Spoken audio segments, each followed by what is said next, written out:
So guys, let's run through the camera settings. So there's a new camera called Tactical in FC24. It gives you the view from a farm perspective, so the camera is very high, but the only problem is that the camera is not exactly straight, so the controls can get messy. So still, the best camera is still co-op for single player camera, and also for your multiplayer camera, change that to co-op too. And then you go down to custom camera settings and change it from default to custom.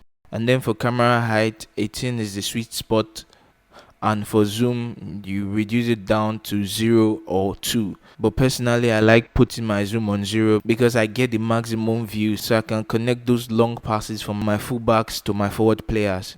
And then for one of the new options, they added the far side focus. What this actually does is, if you're playing in a match and the ball is at the far side of your screen, the camera will sort of like shift to that direction and make it bigger. But the problem with this is, if you increase it too much, it becomes very distracting because the relative size of your player will be increased for a short period of time, and if the ball returns back to the middle, the size changes again. So the best option for this is to leave it at 8, so that the zoom won't be too much that is distracting, and those players at the far post will still be very visible.